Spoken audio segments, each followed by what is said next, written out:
Coucou les amis, hier je vous ai partagé un post sur la confiance en soi.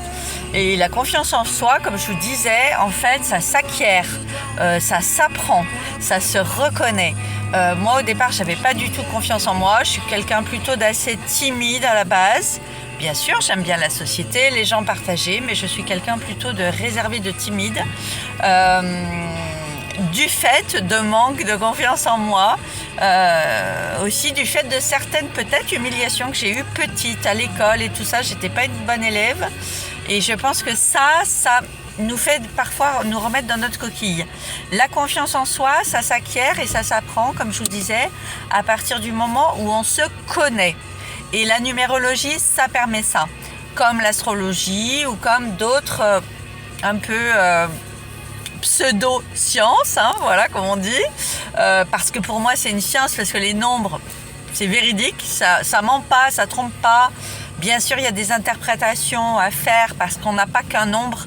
Hier je vous ai parlé de mon chemin de vie en 8, mais j'ai aussi une mission spirituelle en 7 et je suis née au mois de septembre, donc je suis aussi 9.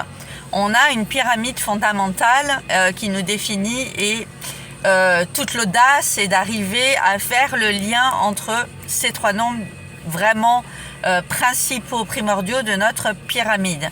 Une fois qu'on se connaît grâce à la numérologie, on peut se reconnaître. Ça prend un petit temps, il faut s'apprivoiser.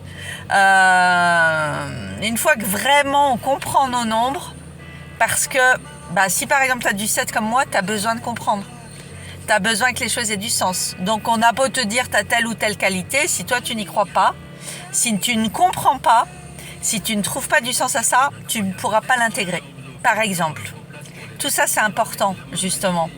Et une fois qu'on se comprend, qu'on se connaît, on peut se reconnaître. Et c'est à partir de là qu'on va pouvoir s'expandre.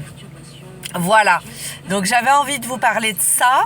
C'est à ça que servent les initiations, c'est à ça que sert de faire son thème. Je vais vous proposer des ateliers. Là, je vais bientôt être en train de déménager, mais dès que je me suis posée, que j'ai repris mon rythme, je vais vous proposer des ateliers parce que je trouve que c'est vraiment important. Et puis là, on va bientôt commencer une nouvelle année personnelle. Alors, il y en a parfois qui aiment bien... qui pensent que c'est à partir de novembre. Effectivement, novembre-décembre sont comme des mois un petit peu de préparation de l'année qui arrive. On va rentrer dans une année collective 1. Donc là, cette année, on était en 9. On a fini ce cycle de 9 ans. On redémarre un cycle de 9 ans, donc en collectif. Donc c'est super important. C'est pour tous les nouveaux projets, on va être dans une énergie différente. Autant en 9, on était dans une énergie de bilan, de fin, mais aussi... de vraiment de mettre à jour ce cycle et de clôturer, parfois de pardonner, de lâcher prise sur plein de choses, ce qu'on a réussi à faire ou pas, des fois il faut plusieurs cycles, donc ce sera peut-être encore pour le cycle prochain. On traîne des casseroles des fois sur plusieurs cycles pour ceux qui en sont là. Sinon là on a une méga énergie de renouveau. Et bien sûr ça va dépendre de en quelle année personnelle vous êtes. Donc ces ateliers vont tourner autour de ça, que vous connaissiez vos atouts, vos talents et la vibration de votre année, en quelle année vous êtes. Moi je vais rentrer en année 8. Là j'étais en année 7 cette année, en 2025. Grande introspection, j'ai vécu des moments initiatiques de dingue, des révélations. J'ai beaucoup travaillé déjà depuis 2 ans sur la psychogénéalogie, ma famille, mes racines, etc. J'ai commencé ça en année 4 d'ailleurs, parce que j'ai une année 4 karmique, ce cycle c'était en 13. Bref, depuis mon 4, mon 5, la libération, le 6, la restructuration, la responsabilité, parce que ça je vais vous en parler, tant qu'on reste en statut de victime, qu'on ne prend pas notre responsabilité, on ne peut pas avancer. Au niveau vibration, on ne peut pas manifester. On manifeste la victime.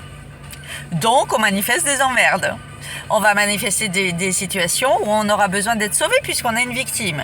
Bon, tout ça, c'est super important. En 7, on vit des initiations, des secrets. On doit revenir à soi, savoir qui on est, quête de sens, quel est le sens de notre vie, de notre mission, de notre métier, de notre vie familiale, amoureuse, etc. Voilà. Donc il y a un petit tête-à-tête avec soi-même à faire. Et là en 8, je renouvelle à nouveau, c'est l'abondance.